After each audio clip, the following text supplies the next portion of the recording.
अस्सलाम वालेकुम जमात अख्तम, कैसे हैं आप लोग? जी उम्मीद है खैरियत से होंगे। तो बच्चों हम सबक पढ़ रहे, जोग्राफी पढ़े थे और जोग्राफी में हमारा सबक था हवाओं का निज़ाम। और हवाओं के निज़ाम में आज जो हम चीज़ पढ़ेंगे वो है गर्दबात। तो गर्दबात क्या होते हैं? हवा में कम दबाव के बस पैदा होने वाले भंवर गर्दबात कहलाते हैं। जब ज़्यादा दर्जा हरारत की वजह से हवा गर्म होकर ऊपर उठती है तो वहाँ हवा का कम दबाव पैदा होता है। चुनाचा हमें ज़्यादा दबाव वाले इलाकों से कम दबाव वाले इलाकों की तरफ चलती हैं, जिससे गर्दबात बनते हैं।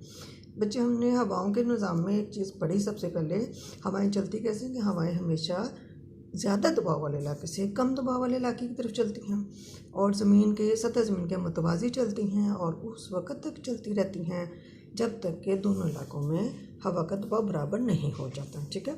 तो गर्दबात के मरकज़ और इर्द गिर्द के इलाकों में गहरे बादल छाए रहते हैं और तेज़ बारिश होती है।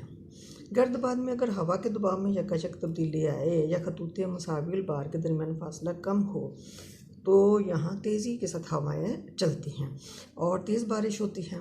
बलूचिस्तान में गर्दबात हवाओं की वजह से ही बारिशें होती हैं। तो आज हमने जो सबक पढ़ा है वो गर्दबात का पढ़ा है।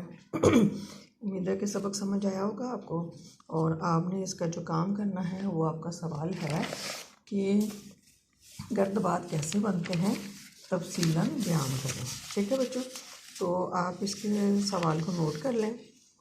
जो आपने सवाल इस काम के लिए करना है, गर्दबात कैसे बनते हैं तफसीलन बयान करें। सबक को बच्चे अच्छी तरह से याद आपने पहले करना है, ये बहुत ज़रूरी है। इसको अच्छा से याद कीजिएगा। ओके बच्चों, अल्लाह हाफिज़।